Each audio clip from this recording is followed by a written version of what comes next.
Welcome back. In the last video we were looking at dominant seventh chords and the shape that we can use to play them anywhere on your cello. In this video we're going to be looking at a minor chord. So we'll start with a very simple minor arpeggio. Again, just like we did before, we're going to move around the circle of fifths. But this time, just so that we can get a little understanding of music theory, which is always helpful for us as players, we're going to start at the top of the circle of fifths where we would normally have C major, but we're going to use the relative minor of C major. And if you can remember how to find the minor key, if you know the major key, this will be very helpful for this exercise. So what we need to do first is we're going to find the C as if we would start at the circle of fifths.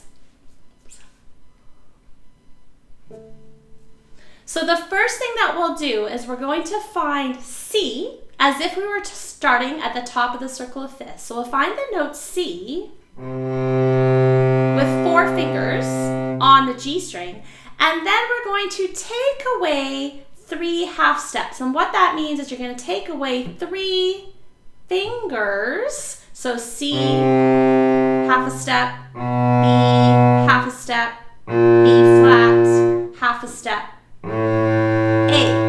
We get to A. This is our minor key for C major. So if you can't remember how to find a minor key, you find the major key, put your 4th finger on it, and then take away your fingers, and the note or the minor key is your 1st finger.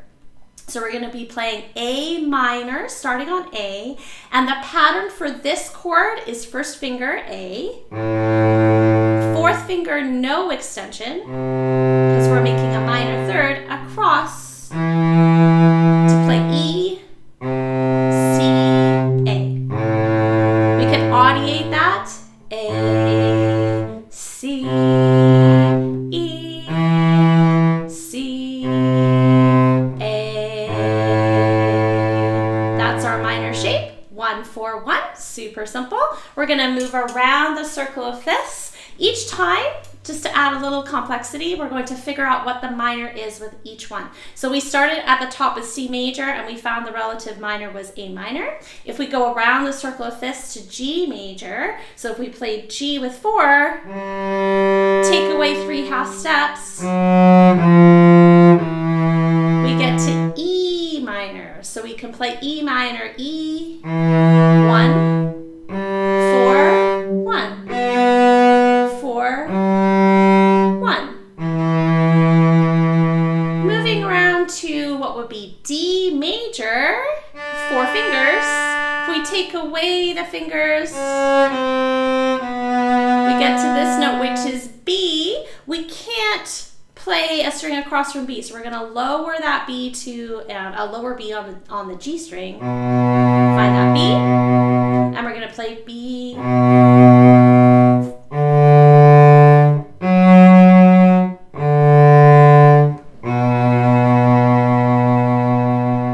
Moving around the circle of fifths from D major to A major.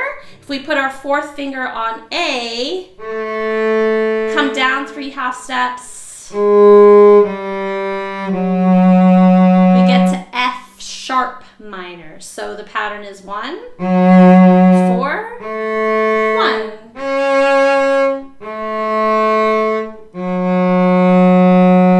Moving around the circle to E. If we put our 4th finger on E, let's say on the C string, and we come down 3 half steps, we get to C sharp minor.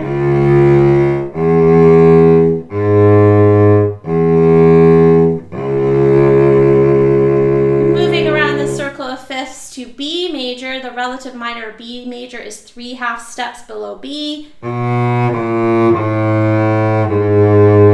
G sharp. And your minor shape there, 1, 4, 1, 4, 1. Moving around to F sharp major, if we put 4 fingers on F sharp major and come down, F sharp, F, E, D sharp, we got D sharp minor.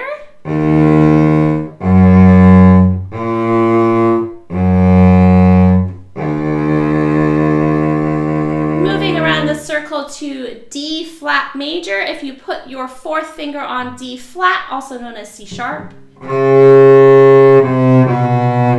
down 3 half steps to the first finger. That is D flat, C, B flat. So B flat minor. 1.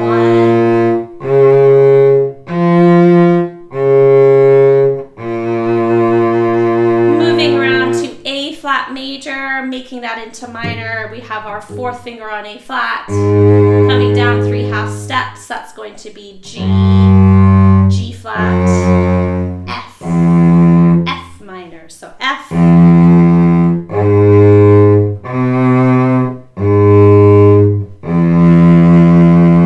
Moving around to E flat major, 3 half steps below E flat major. We start on E flat. We have D, D flat, C minor. So the chord is C.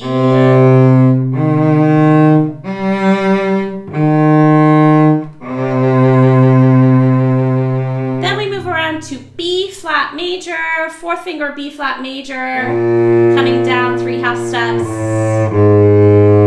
We get to G minor, and that's 1, 4, 1, 4, 1. And then moving around to F major, if we come down 3 half steps from F major, we get to D minor. 1.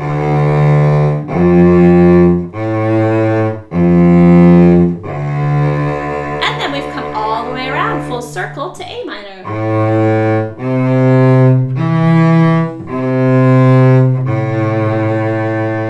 If you find it tricky or overwhelming to figure out what note is 3 half steps below a note that you're playing, what you might want to do is go to a keyboard, a piano keyboard, learn all the notes of the piano keyboard. There's only 12.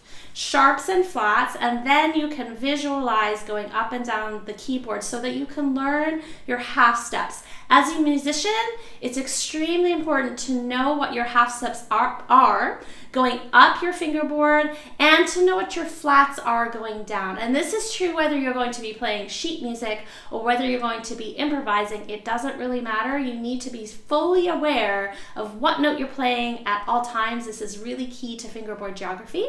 So I encourage you to really understand and quickly be able to move up by half steps and to move down by half steps so that you can quickly figure out what a relative major is or a relative minor.